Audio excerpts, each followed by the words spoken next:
what I think a lot of people tend to forget is, while you're Nawab and all those things, in terms of lineage, you're actually an extremely self-made person. Yeah, thank you. Yeah. All right, we can carry on. Yes. Yeah, but Right. you know, narratives suits, I've learned this. They just, you can't argue against them, whether they're true or not. You can go blue. People have a certain fixed notion. Right. You know, because that's the part of your life that I really want to talk about, because it's seldom spoken of, in the sense that you were a 20-year-old kid who showed up in Bombay, living on your own. I don't think you took money from your parents. No. You're absolutely self-made in that sense. Yeah, I mean, even for that matter, Patodi, I mean, when my father died, it was rented to the Nimrana group of hotels. Okay. So Aman and Francis used to run that, and Francis passed away now, poor fellow. So he said, you know, if you ever want it back, let me know. And I said, I want it back.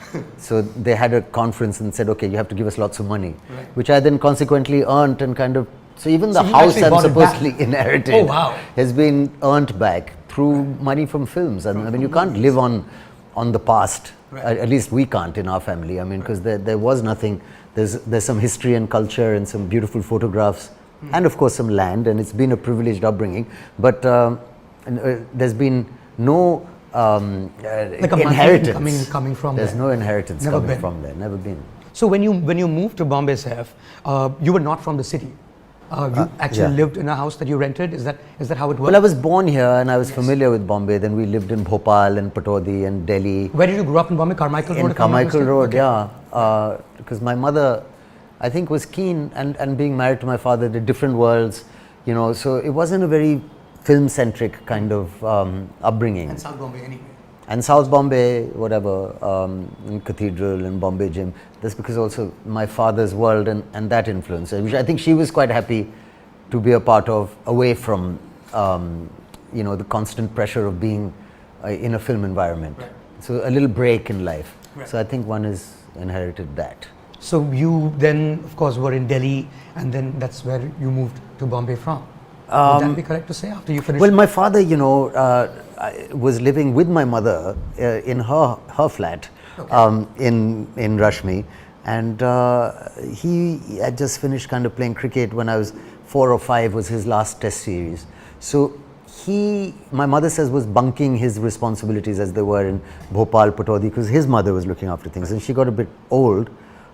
We moved to Delhi to kind of live with her. Right. With your grandma? With my grandmother, in, you know, nice big old house in Delhi, where which she had been given for her lifetime in return for land and property and all those kind of deals that these old families had made with the Indian government. Right. 71. 71, right. Exactly. So that's why we moved to Delhi.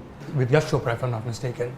Yeah. But that would be the first film that came out, or was you know, actually I have to say something, even though you know, it's a personal thing. I don't want to dwell too much on it, but I also kind of ran away from home and got married at 20, which you know, and I have to give Amrita, my ex-wife, credit for being the only person really that taught me to take all this seriously. It was at that point where I was told and taught that I don't know what you're doing, but this kind of stuff needs focus. Yeah, like, you know, you can't be laughing and joking. And I remember the analogy actually. It says you can't hit a target if you're laughing at it. Right. So I was like, oh, okay. So things like that. And it was at that time that Parampara happened, and Yash Chopra ji called and said, you know, I'm looking for a 4th lead or something, you know, because I was like, great, yeah, anything. So I did it.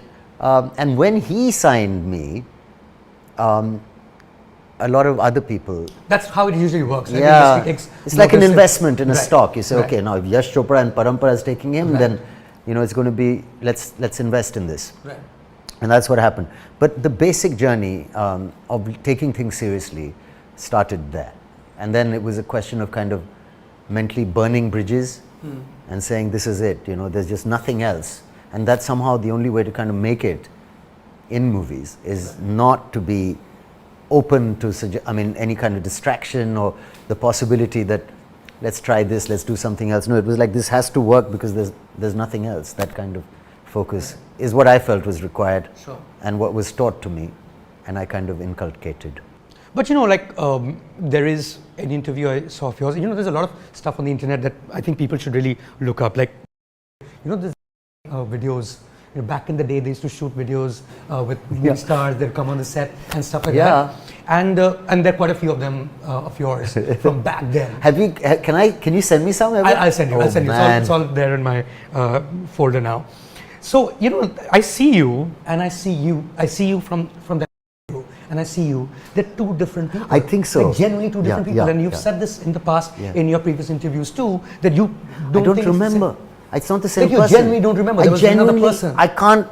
I sometimes find myself doing the same stuff and I'm like, oh, maybe I haven't changed. Right. But I really feel slowly, and cliched things like reading and learning and being open and being really focused because of that disdain and irresponsible attitude I had to all the culture I was given when I was a kid.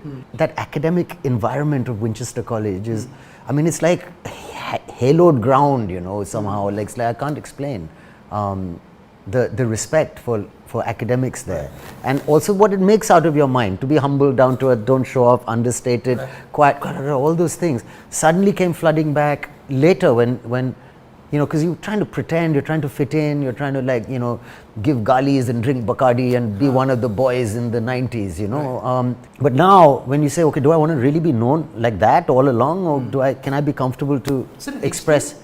Of course, it's an age thing also, but it's an exposure thing, and it's all the things that, you know, your dad and mom told you, which is there somewhere, but you're like, yeah, whatever, and suddenly it comes back, and before you know it, you do change, and you're just seeing things differently. And I've read about people like that also, and their characters also that I've read in plays where, you know, you're a bit rebellious earlier and then you kind of embrace everything that you were rebelling against.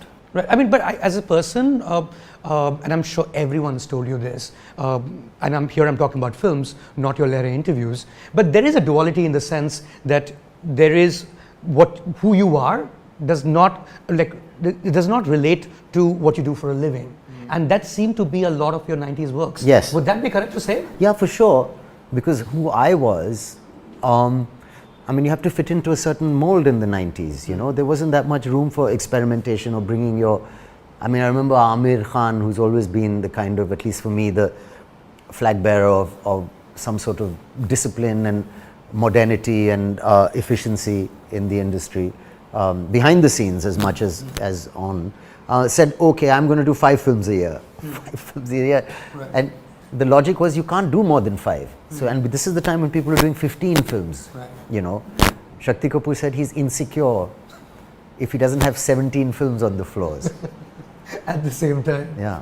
That's nuts. So that was the climate. Right. And also the kind of films, whatever we were in the 90s coming, we were still that Mr. Bachchan's influence, and there was a different kind of movie till kind of Dil Chahta Hai came along. But you had some big hits back then. I mean, there's always something that it's a really, I mean, people think you're privileged and talk about nepotism, and, you know, I don't know how I got stuck into that because you know, but you won't survive really. I mean, of course you get breaks and privileges, but it's a really organic kind of industry. I mean, you end up exactly where you distill off at, like crude oil. I remember in geography we studied, you know, your school lessons are all coming back to you. Yeah. So it's like distills at different temperatures, no? So I mean, people find their own level, and you have to have a certain amount of, you know, success to survive. And there was, so a couple of films didn't work. Parampara, the great Yash Ji film, didn't work. There's a story behind that briefly, that he had just made Lamhe, and it was before its time, and that didn't run. So he said, okay, I'm going to make a really safe film. Like a multi-starrer. Yeah, like as dull as, I mean, not dull, but as safe as you can get. And then that didn't work. Yeah. He directed it for somebody else, though. It wasn't his own company. So Parampara didn't work. And then, you know, I worked in this Pehchan, couple of other movies. And then Ye Dil Lagi, which was a smaller film. It was a third film.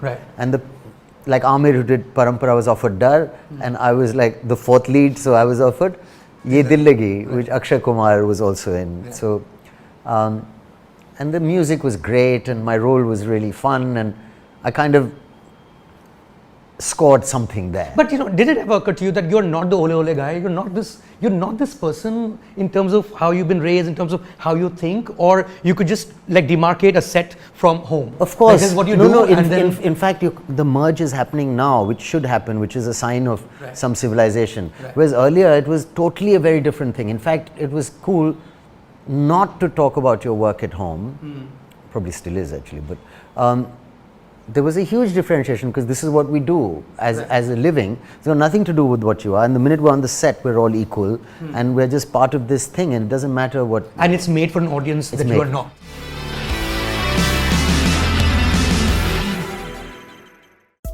Subscribe to Midday India. Get direct notifications on all our videos by clicking on the bell icon.